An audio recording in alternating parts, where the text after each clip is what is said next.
My name is Matt Webster. I'm the executive producer on Battlefront II, and I'm the GM at Criterion Games. So talk a little about story-wise, where does this game take place in the Star Wars universe? It's super exciting, this. I think that, so this takes place immediately after the end of Return of the Jedi, and it's a completely new perspective, and very exciting. You know, it's an authentic Star Wars story, so the characters and the planets that we're creating in here are now part of the authentic Star Wars universe. And it starts with, what if the destruction of the Death Star 2 was a catastrophic event rather than a cause for celebration? You know, it's a fresh perspective here. What if when that happens, it's, oh, what next? And that's a new, an angle that hasn't really been explored before.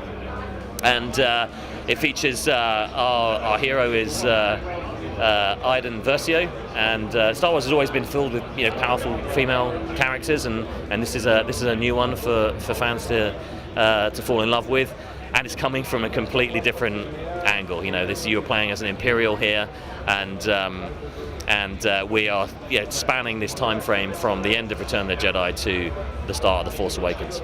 And she's also a brand new type of character as well. Can you talk a little about that element? Yeah, she is. She's a commander of an Imperial Special Forces group called Inferno Squadron, and these troopers are not just badass troopers on the ground, they're also awesome starfighter pilots. So that allows us to express a huge variety of gameplay for players throughout the story. So not just boots on the ground combat through the gun, but also up in space as well. And also, she has a really cool droid. How does that play in the gameplay? Yes, you'll get to play with the droid. I love the way she calls it droid. It's a very sort of stark Imperial way of talking. She can use the droid in a variety of different ways, both offensively and also from a support point of view. Can you talk a little about what you guys are showing here, single player? Yeah, so we're showing some gameplay here from a level early on in the game called the Dauntless, where Iden is informed of the death of the Emperor by her father, Admiral Versio, and through a very particular message that he receives as a high-ranking admiral, sort of posthumous orders from the Emperor in the event of his death, how they can continue to take the fight to the rebels. So that's a great, intriguing start point.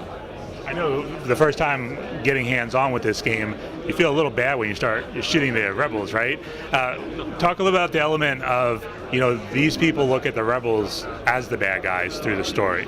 Yeah, that's right. I mean, that doesn't last for long. It's a funny thing for me, because throughout Star Wars, certainly from my point of view, people fall in love with the bad guys. Darth Vader, Darth Maul, Kylo Ren. There's something to love about a bad guy, and that's a fresh thing for us. This is a fun, it's a fun way for us to, show a different side to Star Wars and put people into the, you play a bad guy in the multiplayer. You're always on the other side, but we don't quite think about it in the same way. And this is, I think, this is an area of real excitement. You do kind of feel bad, but like I said, it doesn't last long. Can you talk about how you guys have worked with Lucasfilm to bring this whole world to life? Well, when you're working on something this big, you need a tight relationship. We got a fantastic collaborative relationship with Lucas. For something like the story, that was particularly important because, like I said, this is now an authentic story. So stuff that's being talked about here is now becoming a part of authentic Star Wars universe. But there's other stuff as well that requires this tight relationship. If you think about it, the game camera goes in places that the movie camera's never been, and so we have to think about, and we have to work with Lucas and, what is the layout of Theed City? Where do the canals fit in, and what do the street layouts look like, and what parts of the palace are over here, and there's all those sorts of things that you have to work through, and that takes a collaborative effort. There's other things. So at Criterion we did the X-Wing VR mission last year, and that was a fabulous moment where we kind of said we wanted players to be able to engage with the buttons in the cockpit. So we said, well, what do these buttons do? And we don't know what they do. So we worked with them to define what the buttons in an X-Wing cockpit actually do, and now that now becomes part of of Star Wars lore. So it's a great relationship. We're very, very close, and you have to be, because you're working out all of these sorts of details from a completely different angle to what they need to do when they're imagineering for a new movie.